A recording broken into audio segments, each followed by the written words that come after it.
गांव का एक कोना, टूटी झोपड़ी और सपना कुछ कर दिखाने का। यही थी अर्जुन की जिंदगी की शुरुआत। अर्जुन एक छोटे से गांव में रहता था। उसके पिता एक मजदूर थे जो दिन भर ईंट गारा ढोते और शाम को थककर चुपचाप सो जाते। घर में इतनी गरीबी थी कि कई बार अर्जुन को खाली पेट स्कूल जाना पड़ता, लेकिन उसकी आंखों में एक चमक थी, पढ़ाई की, कुछ बनने की और अपने परिवार को इस तंगहाली से बाहर निकालने की। बचपन की चुनौतियां। अर्जुन के पास स्कूल की यूनिफॉर्म नहीं थी, किताबें फटी हुई थीं और जूते तो मानो सपना थे।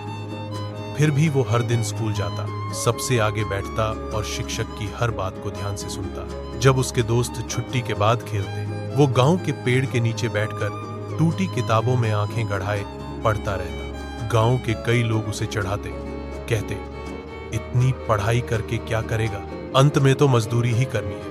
लेकिन अर्जुन ने इन बातों को कभी दिल से नहीं लगाया। उसके पास न पैसा था न सुविधा, पर हौसला इतना मजबूत था कि वह हर दिन अपने लक्ष्य के और करीब पहुंचता गया। माँ की सीख। एक दिन माँ ने उसे एक पुरानी धोती सिलकर बैग बनाया और कहा, बेटा, हालात चाहे जैसे भी हो, तू मेहनत मत छोड़ना, भगवान मेहनत का फल जरूर देता है। ये शब्द अर्जुन के जीवन का मंत्र बन गए। बोर्ड परीक्षा की तैयारी। अर्जुन ने दिन रात पढ़ाई की, कई बार लालटेन की रोशनी में तो कई बार स्कूल से उधार ली किताबों से। जब बोर्ड परीक्षा का रिजल्ट आया तो पूरे गांव में हड़कंप मच गया। अर्जुन ने जिले में टॉप किया था। पहली बार गांव के लोगों ने उसे अर्जुन बाबू कहकर बुलाया। शहर की ओर कदम। अब चुनौती और बड़ी थी, कॉलेज की पढ़ाई।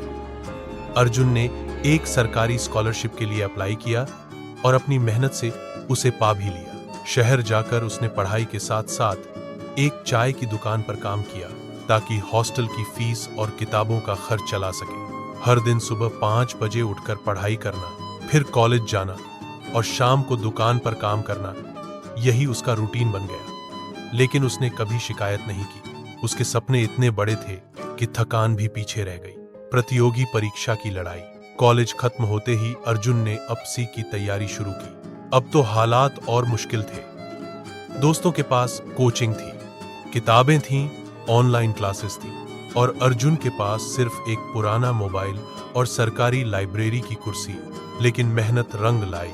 उसने पहली बार में ही परीक्षा पास कर ली। इंटरव्यू में जब उससे पूछा गया, तुमने ये सब बिना किसी सुविधा के कैसे किया, तो अर्जुन ने मुस्कुराकर जवाब दिया, मेरे पास कुछ नहीं था सिवाय हिम्मत और माँ की आशीर्वाद के। सफलता की कहानी। आज अर्जुन एक ईएएस अधिकारी है। उसने अपने गांव में एक स्कूल बनवाया है जहां हर गरीब बच्चा मुफ्त में पढ़ सकता है। उसने अपने पिता को मजदूरी से आजाद कर दिया और माँ को वो घर दिया जिसकी वो बचपन से सपना देखती थी। अर्जुन की कहानी ये सिखाती है